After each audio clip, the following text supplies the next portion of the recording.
नमस्कार दोस्तों, वैदिक मंथन चैनल में आपका स्वागत है।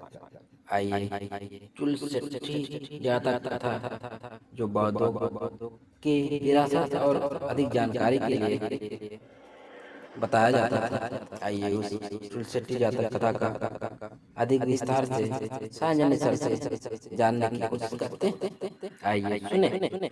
जानने को आपको मिलेगा इस जातक कथा से। जैसा कि आप जानते हैं कि जातक कथाओं को सुनाकर, जातक कथाओं के ही माध्यम से बुद्धिज्म पूरे विश्व में परचम लहराने में सफल हुआ था। लोगों के मनों में उस समय टीवी सीरियल्स तो होते नहीं थे, तो ये जो कहानियां होती थी ये लोगों को हिम्मत देती थी, मोटिवेशन देती थी, उनको कुछ कर गुजरने के लिए, उनको साहसी बनाने के लिए और तमाम तरह की चीज़ें जो उस समय ज़रूरी थी वो चीज़ें की गई थी। इसमें कथाएँ जो हैं वो काल्पनिकता के माध्यम से 3 हिस्सों में की गई हैं, जो मैं पहले भी आपको बता चुका हूँ। एक आपको वर्तमान कथा बताई जाएगी, फिर उसकी एक अतीत कथा बताई जाएगी और ये बताने वाले भिक्षु लोग हैं। इसमें बुद्ध को शामिल किया जाता है क्योंकि बुद्ध के बिना कोई भी कहानी अधूरी लगती है और बुद्ध एक ब्रांड थे, बुद्ध से लोगों का जुड़ाव था, तो आसानी से इस पर लोग बिलीव कर सकते थे। तो क्या है चुल्ल सेठी जातक? क्या कहता है ये? तो इसको शुरू करने से पहले मैं आप लोगों को लीगल डिस्क्लेमर दिखा देता हूँ। ये लीगल डिस्क्लेमर है, जैसा कि आप जानते हैं, यहाँ पे जो भी बातें होती हैं, जो भी प्रेज़ेंटेशन होती हैं, जो भी डिबेट्स होती हैं, इसका उद्देश्य साइंटिफिक टेम्परामेंट को एनकरेज करना है। जो कोई भी बाहर से वक्ता आते हैं, जो डिबेट करने आते हैं, वो जो भी अपनी बातें रखेंगे, वो उनकी अपनी रिस्पॉन्सिबिलिटी होती है। तो ये क्या है? बहुत ही इम्पोर्टेंट जातक कथा है ये, चुल्ल सेठी जातक। दरअसल जैसा कि मैंने आपको बताया, जो इसके पहले की 3 जो जातक कथाएँ अब मैंने बताई है, वो श्रावस्ती में घटित हुई थी, श्रावस्ती से जुड़ी गई थी। और ये जो घटना है, ये राजगृह की है। यानी आज का जो बिहार है, वहाँ की ये घटना है और इस घटना से आपको ये जानने को मिलेगा कि भारत में जो बनिया वर्ग है, आज की डेट में जो व्यवसायी वर्ग है, वो लोग तब भी बुद्धिज़्म का पालन करते थे, उनका इतिहास ही बुद्ध से जुड़ा हुआ है, प्रॉपर बुद्धिस्ट। आपको इसमें अंतरजातीय विवाह आपको देखने को मिलेगा, अमीरी-गरीबी का जो कॉम्बिनेशन है वो आपको देखने को मिलेगा, बहुत कुछ सीखने को, जानने को आपको मिलेगा इस कहानी में। तो इसमें इसकी जो कथा शुरुआत जो होती है वो कुछ इस तरह से होती है कि राजगृह में एक धनवान सेठ था। उसकी एक बेटी थी और वो जो लड़की थी, उसके घर में ही जो नौकर काम करता था, उससे उसका अफ़ेयर हो गया था और उससे प्यार करती थी। तो प्यार करती थी तो वो सोचती थी कि मैं इससे शादी कर लूँगी। लेकिन जो सामाजिक हैसियत थी, आप देखें इस चीज़ को आज की डेट में ऑनर किलिंग आपने नाम सुना होगा। अगर कोई धनी है और उसको लगता है कि मेरी बेटी गरीब या किसी नीची जाति, जिसको वो नीचा समझता है बेसिकली, से कर रही है या इंटर कास्ट कर रही है, इंटर रिलीजन, तो इस तरह-तरह की चीज़ें आपको क्राइम देखने को मिलती हैं। पर ये क्या घटना सिर्फ़ आज की है? पहले था, लेकिन पहले ये चीज़ नहीं था कि नहीं हम करने ही नहीं देंगे। पहले कर लेते थे और उसके बाद से मारा, डाँटा, पीटना ये सब नहीं होता था। आज उन्होंने क्या किया है कि इसको धर्म का हिस्सा बना लिया है, इज़्ज़त का हिस्सा बना लिया है, इसलिए आज की डेट में भारत में रोटी-बेटी संबंध जल्दी आपको देखने को नहीं मिलते हैं। और जो लोग ऐसा करने की कोशिश करते हैं, तो उनको हमेशा जान की आफ़त आई रहती है। कुछ ही चीज़ें सफल हो पाती है, कई जगहों पे प्रोत्साहन नहीं मिलता। तो यहाँ पे आप देखें ये कथा जो है वो तब का परिवेश बताती है कि जब सेठ की जो लड़की है वो नौकर से प्यार कर बैठती है। अब वो उससे कहती है कि मुझे हम दोनों को ना यहाँ से छोड़ के चले जाना चाहिए, कहीं सेटल हो जाना चाहिए। उसे ऐसा लगता है कि अगर हम लोग यहीं पे रहें और ये सारी बातें अगर माता-पिता को पता चल गई तो वो कहीं हमें मार डालेंगे, तो इससे बेहतर है कि यहाँ से हम लोग बाहर निकल जाएँ। अब वो मैं आप लोगों को एक्चुअल बुक जो है वो शेयर कर देता हूँ। तो वो क्या करती है, एक दिन अब उसका जो नौकर रहता है जिससे वो प्यार कर बैठती है, उसे सारा सामान-वामान जो मूल्यवान चीज़ें रहती है वो पैक करती है और उसके साथ एक दिन निकल लेती है। जब वो जाती हैं तो चूँकि प्रेम प्रसंग में थे, शादी भी कर चुके थे, तो उनका जो है लड़की जो है वो प्रेग्नेंट हो जाती है। अब जब प्रेग्नेंट हो जाती है तो जब बात आती है बच्चे की, तो लड़की को लगता है कि यार ये बड़ा कष्ट का समय है। वो बोलती है अपने हस्बैंड से, पति से कि यार ऐसा है ना कि हम लोग चलते हैं, फिर से घर पे चलते हैं। क्योंकि पहला बच्चा का नियम था, पहला बच्चा भारत का जो इतिहास है वो लड़की का उसके लड़की का जो मायके होता है यानी बच्चे का जो ननिहाल है वहाँ पे। तो उसको ये समझ में आता है कि यार घर पे ही चलना चाहिए, हमारे जाति संबंधी तो वहीं पे हैं। अब यहाँ पे जो शब्द है जाति संबंधी, जाति का मतलब बुद्धिज़्म में, पाली में जन्म होता है। समझ रहे हैं ना? जाति संबंधी यानी हमारे जन्म के जो संबंधी हैं, यहाँ पे कास्टिज़्म की बात नहीं है, जन्म संबंध की बात है। तो वहाँ पे चलने की बात कहती है, लेकिन जो नौकर रहता है उसको लगता है कि हमारी हैसियत कम है। आप यहाँ पे देखें अमीरी-गरीबी की बात चल रही है, कास्ट सिस्टम नहीं है। ध्यान से देखिएगा, समझिएगा। वो सोचता है जिसके यहाँ मैंने नौकरी की है, आँखें नज़रें कैसे मिला पाऊँगा? मैं हमेशा जहाँ डाँट खाता था, वहाँ पे मैं कैसे इसको लेके जा पाऊँगा? तो वो ना-नुकुर करने लगता है। बोलता है कि कैसे लेके जाऊँगा मैं इसको? तो कहता है आज चलेंगे, कल चलेंगे। ऐसे ही करते-करते बहुत समय हो जाता है। जब बहुत ज़्यादा समय बीतने लगता है, तो लड़की सोचती है कि ये ना मूर्ख है ये। इसको लगता है कि बहुत बड़ा अपराध कर दिया है, जिसके कारण से ये डर रहा है वहाँ जाने से। जाएगा नहीं, मुझे ही जाना होगा। तो लड़की जो है क्या कहती है अपने अगल-बगल जिनमें काम करने गया होता है ये, अगल-बगल के जो पड़ोसी होते हैं उनसे बता देती है कि मैं घर जा रही हूँ, अगर आए पूछे तो आप लोग बता देना और वहाँ से चली जाती है। तो जब वो जा रही होती है, रास्ते में जा रही होती है, अब वहाँ पे क्या होता है कि चूँकि 9 मंथ ऑलमोस्ट हो चुका होता है, तो अब ये आता है, खोजता है कि मेरी वाइफ़ कहाँ है, बीवी कहाँ है, घर में मिलती नहीं है। चारों तरफ खोजता है, फिर पता चलता है कि बताते हैं अगल-बगल के कि वो बता के गई है कि वो तो अपने घर जा रही है, मायके में जा रही है। अब ये उसको खोजते हुए चल देता है। तो जैसे-जैसे पीछे-पीछे खोजते हुए जाता है तो पता चलता है कि वो तो रास्ते में ही उसको बेबी हो गया है। अब रास्ते में जब बेबी हो गया था तो बोलता है कि अब हम लोगों को घर जाने का तो कोई मतलब ही नहीं बनता है। चलो यहाँ से हम लोग वापस अब चलते हैं, अपने घर चलते हैं। अब मायके तुम्हारे या ससुराल वहाँ जाने का तो कोई मतलब ही नहीं बनता है। तो अब वो जो बच्चा हुआ था, रास्ते में हुआ था, पथ में हुआ था, तो उसका नाम हो जाता है पंथक। उसका नाम पंथक रखते हैं। और चूँकि इन लोगों का अपना स्टेबल घर नहीं था, तो ये आगे के भी कई साल जो है घूमते-फिरते बिताते हैं और एक तरह से खानाबदोश की ज़िंदगी है जहाँ काम करने को सॉरी, जहाँ पे काम करने को कुछ मिल जाता था, खाते-पीते थे, अपनी ज़िंदगी गुज़ारते थे। वैसे ही गुज़रते-गुज़रते एक दूसरा बच्चा भी हो जाता है और उसका नाम ये लोग रखते हैं चूलपंथक। क्योंकि ज़िंदगी खानाबदोश की थी, स्टेबल नहीं थे, तो दोनों बच्चों को वो मानते हैं कि ये रास्ते में ही हुए हैं, तो इसीलिए दोनों का नाम पंथक से जुड़ता है। एक का पंथक यानी महापंथक और दूसरा हो जाता है चूलपंथक। अब यहाँ पे क्या होता है कि जब बच्चे थोड़े बड़े हो जाते हैं, तो बड़े होने के कारण से देखते हैं कि अगल-बगल के जो बच्चे हैं, वो तो हमेशा दादा-दादी, नाना-नानी करते हैं। चाचा हमारा तो कोई दिख ही नहीं रहा है, घर का, परिवार का, रिश्तेदार का कोई नहीं है। हम क्या करें अब? तो जब इस तरह की बातें आती हैं, तो अब वो जो उसकी माँ होती है, वो फिर से निराश हो जाती है। कहती है कि ये ह क्या करें? बच्चे डिमांड करते हैं माता की, पिता की और वो एक अच्छे खासे फैमिली में रही थी। अच्छे खासे फैमिली में रहने के कारण उसको भी अपने माँ-बाप की याद आती है। तो वो बोलती है अपने स्वामी से, अपने पति से, हस्बैंड से बोलती है कि बच्चे इतनी डिमांड कर रहे हैं, तो क्यों ना इनको हम लोग इनके नाना-नानी से भेंट करा दी जाए।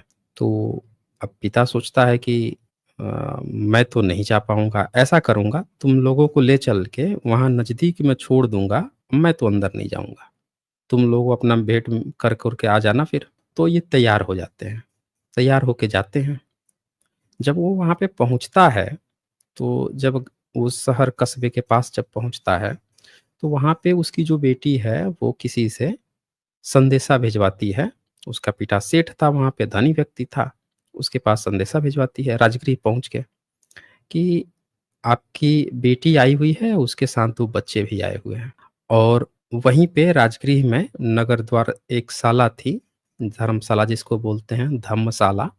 सम्राट अशोक अपने समय में बहुत सारी धर्मशालाएँ खुलवाए थे, कोई भी राजगृह आकर रह सकता है, वहीं पे वो ठहरे हुए थे। तो जब वो संदेश पहुँचता है उस सेठ के पास, और सेठ भी बुद्धिस्ट रहता है, क्योंकि उस समय का पूरा परिवेश ही सब बुद्धिस्ट ही थे।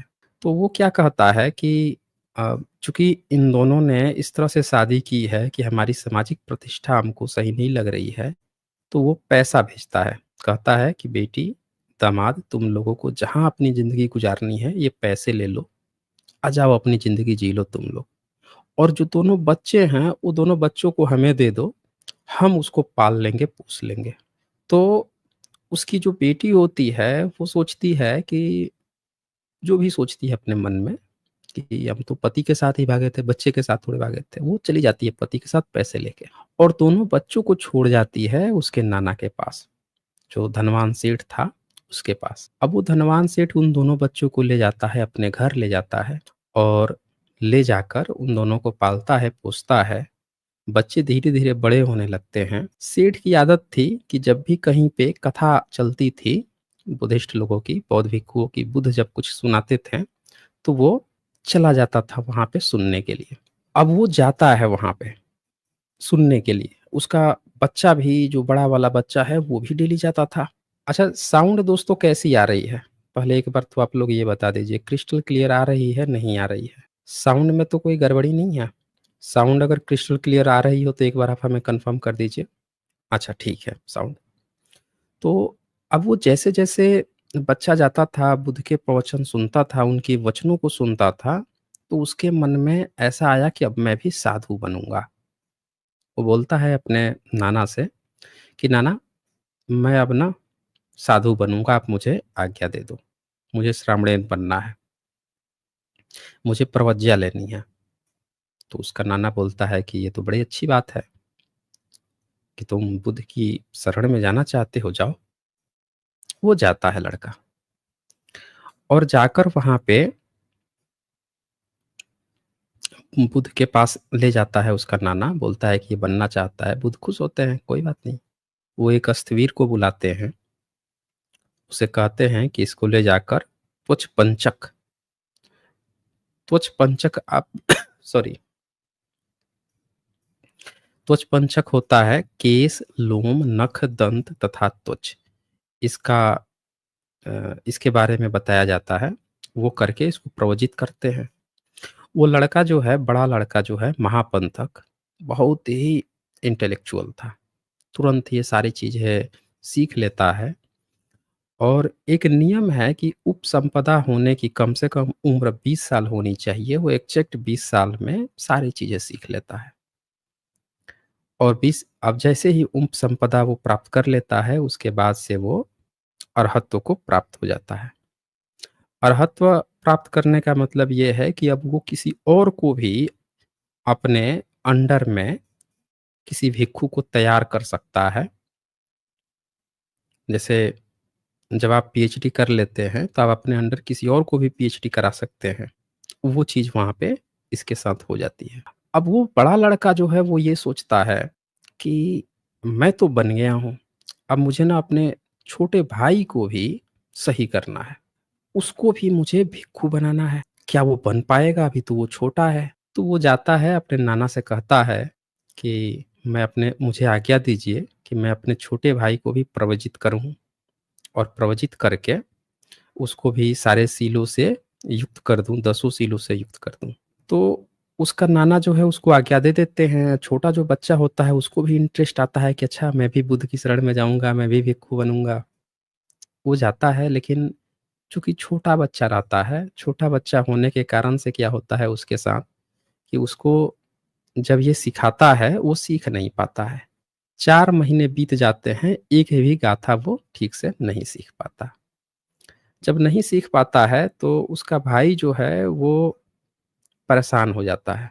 परेशान होकर कहता है, "तू कुछ नहीं सीख पा रहा है, 4 महीने बीत गए हैं। तू तो बिल्कुल ही बुद्धि है।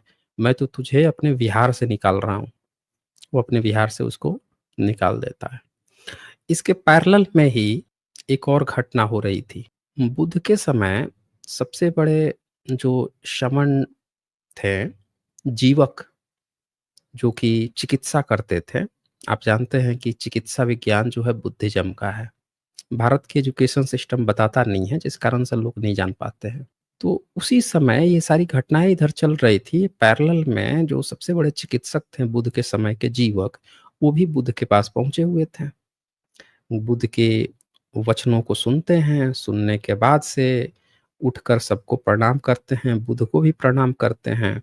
फिर जब उनको पता चलता है कि महापंथक जो है ये भी अरहत्व को प्राप्त कर चुके हैं, उनको भी नमस्ते करते हैं, बुलाते हैं और कहते हैं कि अभी बुद्ध के पास ये कितने यहाँ पे शिष्य लोग हैं? कहते हैं 500, 500। तो कहते हैं कि आप ऐसा कीजिए, इन 500 को लेकर और बुद्ध को भी लेकर आप हमारे यहाँ आइए, खाना खाने के लिए आइए। तो कहते हैं कि ठीक है, मैं सबको लेकर आऊँगा, बस एक को छोड़कर, एक लड़के को छोड़ दूँगा, उसके अलावा बाकी सबको लेकर आऊँगा। तो बोलते हैं, "एक किसको?" कहते हैं, "एक वो मेरा भाई है, वो चूँकि मंदबुद्धि है, वो सीख नहीं पा रहा है, तो वो किसी भी तरह के भिक्षा के लिए उपयुक्त नहीं है, क्योंकि योग्य होना ज़रूरी है। अगर हम किसी से भिक्षा ग्रहण भी करते हैं, उसके लिए योग्य होना बहुत ज़रूरी है। तो उसको हम छोड़ देते हैं और बाकी सबको मैं लेकर आऊँगा।" अब ये सोचता है जीवक कि ये क्या बात चल रही है। उधर क्या होता है कि जो चूलपंथक, जो छोटा वाला भाई है, वो क्या सोचता है कि अस्तवीर इतने सारे भिक्षुओं का निमंत्रण स्वीकार कर रहे हैं, लेकिन मुझे बाहर कर रहे हैं। पक्का जो मेरे भाई हैं, वो मुझसे कुछ बिगड़े हुए हैं। तो अब मैं यहाँ पे रह के करूँगा क्या? जब भाई का ही प्रेम मुझे नहीं मिल पा रहा है। तो वो सोचते हैं कि अब मैं यहाँ से चल देता हूँ, अब मैं यहाँ पे नहीं रहूँगा। तो जैसे ही सुबह होता है, भोर में वो मन बनाते हैं कि हमको यहाँ से निकलना है। उधर बुद्धा को भी, जो बुद्ध थे, उनको भी इस बात को समझ में आती है कि कुछ तो गड़बड़ चल रहा है। जो नया बच्चा आया था, उसके साथ कुछ तो गड़बड़ है। वो भी सुबह में टहल रहे हैं। देखते हैं भिक्षु को कि जा रहा है, छोटा बच्चा जा रहा है, उसको बुलाते हैं। कहते हैं कि कहाँ जा रहे हो? कहता है कि हमारे भाई जो है हमको निकाल दिए हैं। तो बुद्ध कहते हैं कि कोई बात नहीं, निकाल दिया तो आप मुझसे भी तो कह सकते थे, मैं आपको प्रवज्ञा दिलाता। तो अब क्या करना है?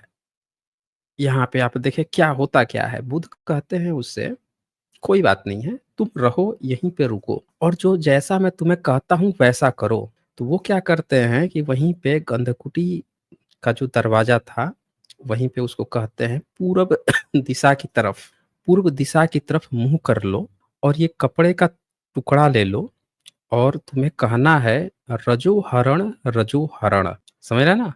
आपको याद होगा कि एक कहानी आप लोगों को बताई गई होगी कि किसी ने कह दिया वाल्मीकि से कि तुम कहो राम राम की जगह मरा मरा। ये दरअसल यहाँ से कॉपी की गई है। ये आप जब पढ़ेंगे वाल्मीकि रामायण, वहाँ पे ये चीज़ नहीं मिलेगी, क्योंकि वो चीज़ें कहाँ से कॉपी की गई है वो यहाँ से आप देखिए। यहाँ पे इसे कहते हैं कि तुम रजू हरण करो, ये कपड़ा लो और इससे जो है तुम अपना सफाई करते रहना, परिमार्जन करते रहना यहीं बैठ के। बाकी सब लोग चले जाते हैं भोजन पे। जो जीवक थे, मनुस्मृति में लिखा है कि जो कोई भी चिकित्सा करता है, उसके घर का अन्न जो है पीप के समान है, उसका खाना नहीं खाना चाहिए, बाइकआउट किया गया है। अगर जातक कथा देख रहे हैं तो आपको क्या लगता है कि यहाँ पे चिकित्सक हैं जीवक और उनके यहाँ सब लोग खाने जा रहे हैं। यानी ब्रह्मनिज्म ने ठीक अपनी सारी चीजें उल्टी लिखी है। हर एक चीज जो बुद्ध या बुद्धिज्म करते थे उसके ठीक उल्टा उसने अपना धर्म बना लिया। अब यहाँ पे ये लोग जब जाते हैं और वो लड़का बार बार रजू हरड़ करता था, जैसे जैसे गर्मी बढ़ती गई, दिन बढ़ते जाता था, वो पोंछ लेता था अपने माथे से पसीना। पोंछते पोंछते उसका जो साफ कपड़ा था वो मैला हो गया।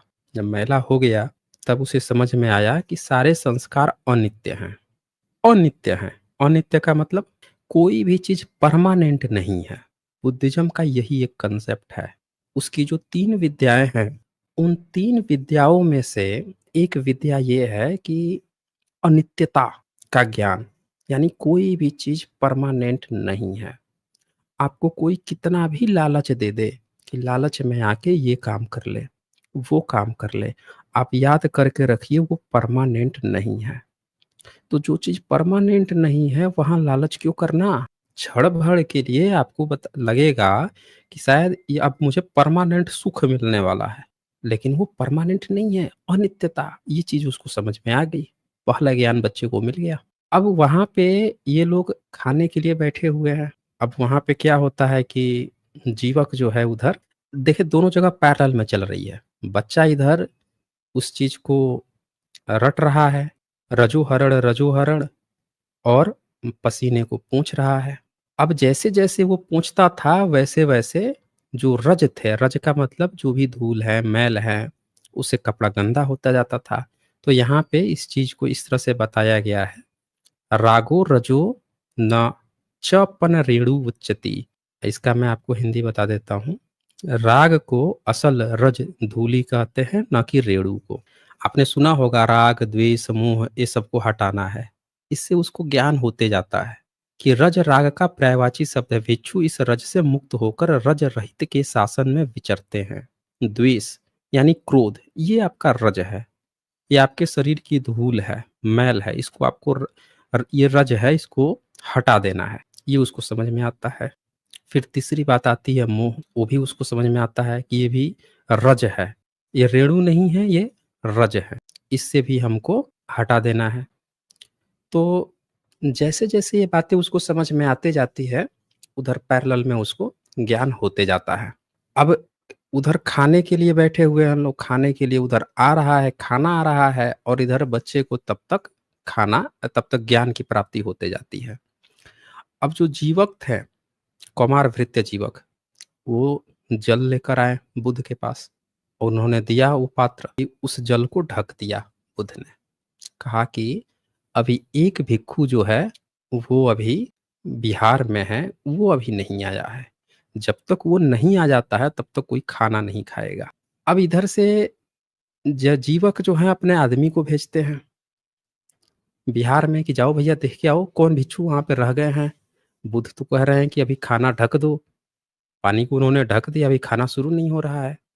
अब वो जाता है बिहार में। वो लड़का उधर, उसको काफी कुछ समझ में आ गया होता है। अब जब ये जाता है तो देख क्या रहा है वहां पे कि बिहार में तो कोई भिक्षु ही नहीं है। फिर उसको समझ में आता है कि चारों बगल भिक्षु ही भिक्षु हैं, सब एक ही जैसे हैं।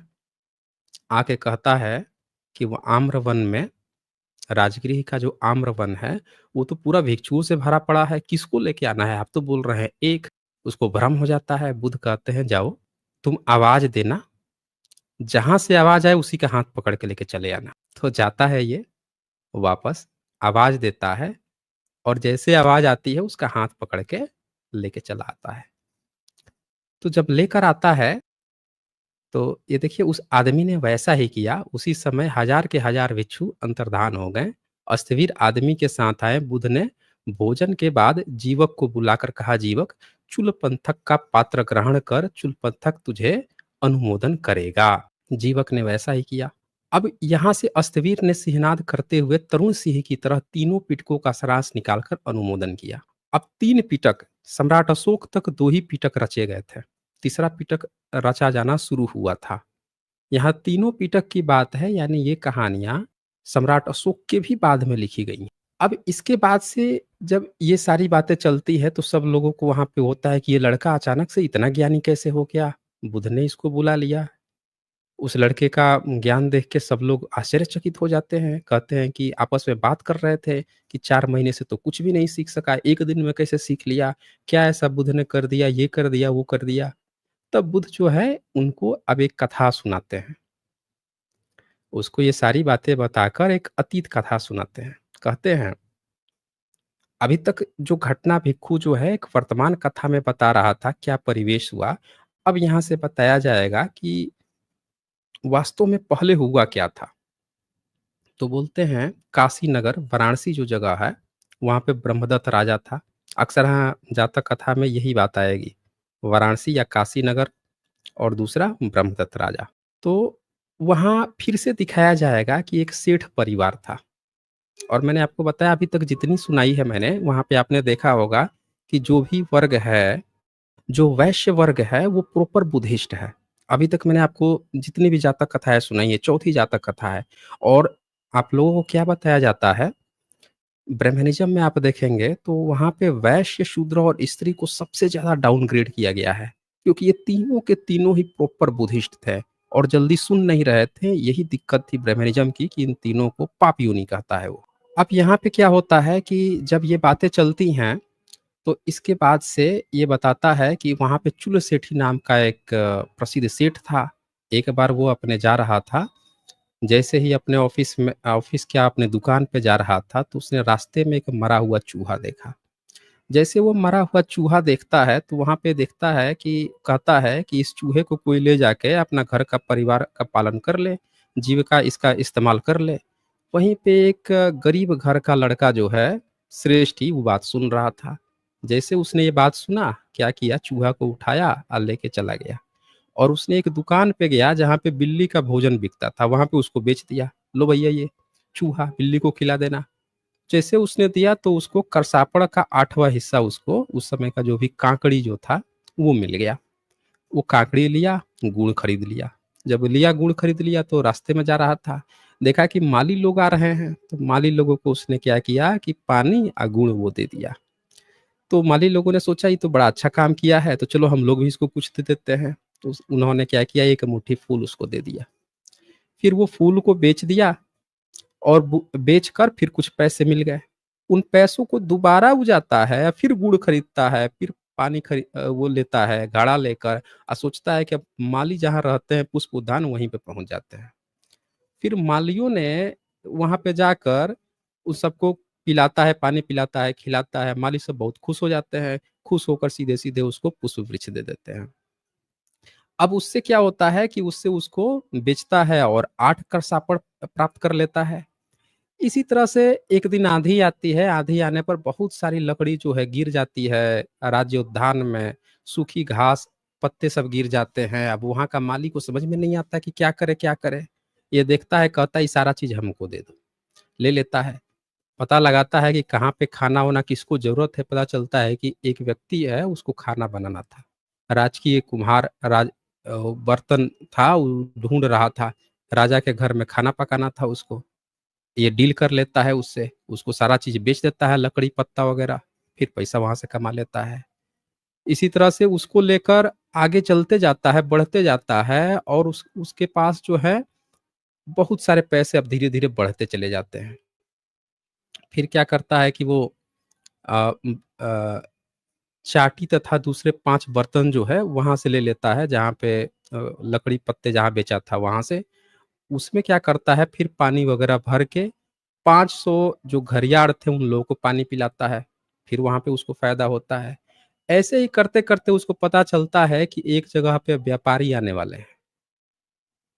अच्छा, व्यापारियों से भी पहले वो कई जगह पर जाता है, जैसे वो जाता है जहाँ घोड़ा रखे जाते हैं वहाँ पे जाता है। उन लोगों को 500 घोड़े लेकर आने वाले थे। तो जैसे उसने सुनता है कि उन सबको भी ज़रूरत पड़ेगी घास की, खाने की, फिर वहाँ पे वो चीज़ें बेचता है, मतलब बिज़नेस को अपने आगे बढ़ाते चला जाता है, बढ़ाते चला जाता है। एक बार क्या होता है, जब उसे पता चलता है कि बहुत सारे व्यापारी आने वाले हैं, तब वो क्या करता है कि जाता है और नाव ही पूरा ले लेता है। जब व्यापारियों को जाना होता है, उनको नाव नहीं मिलता है, तो व्यापारी उससे डील करते हैं। फिर वो डील करता है कि अपने माल का इतना हिस्सा दो, ये दो, वो दो। वहाँ से बहुत सारा पैसा कमा लेता है, कमाकर फाइनली वो फिर से पहुँचता है जिस व्यक्ति ने उसे ये कहा था कि मरा हुआ चूहा जो है, इसी से लेकर घर परिवार का अपना काम करो। अब वहाँ पे जाके जब उसको बताता है, तो इसकी बात सुनकर सेठ को बहुत आश्चर्य होता है। वो क्या करता है कि अपनी बेटी की विवाह कर देता है उस लड़के से कि ये तो बड़ा होशियार लड़का है। और फिर इसके बाद से क्या करता है कि अपनी संपत्ति वगैरह भी उसको दे देता है। अब ये कहानी जो है बुद्ध उसको सुनाते हैं, बोलते हैं कि पिछले जन्म में ये जो लड़का था, पिछले जन्म कहने का मतलब उस लड़के का कंपेयर करते हैं इस कहानी में कि उस किरदार से, कि वो जो बहुत चतुर चालाक लड़का था, जो कभी बिल्कुल गरीब था, कुछ नहीं था, लेकिन उसको किसी ने एक डायरेक्शन दे दिया और उस डायरेक्शन का उसने सीरियसली लिया और देखिए कितना आगे निकल गया। बस यही बात जो है, ये छोटा बच्चा था जिसको इसका भाई भी निकाल रहा था, लोग समझ रहे थे कि मंद बुद्धि है, कुछ सीख नहीं पाएगा, बस इसको सही जगह सही डायरेक्शन देने की जरूरत थी और देखिए ये सबसे आगे निकल गया।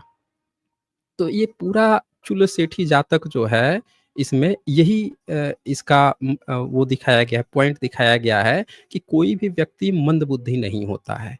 अगर आप उसको नहीं समझा पा रहे हैं, तो इसका मतलब ये है कि आपके पास वो टैलेंट नहीं है कि आप उसको बता सकें।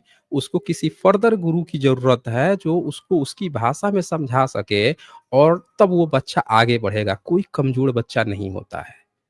तो मेरे ख्याल से आप सभी को इस कथा का ये सारा पॉइंट समझ में आ गया होगा। ये चुल सेठी जातक बेसिकली यही बात कर रही है और उसमें बोलते हैं कि इसमें का जो चुल अवेंतवासिक यही चुल पंथक था, जो बच्चा था, और जो महासेठी था वो मैं स्वयं था, चुल महासेठी, जिसने इसको डायरेक्शन उस समय भी दिया था, आज भी मैं यहाँ पे इसको डायरेक्शन दे रहा हूँ।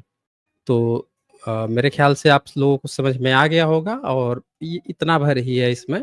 तो चलिए अब मैं आप लोगों को इस सेशन में कुछ सुपर चैट्स आए हैं वो देख लेते हैं।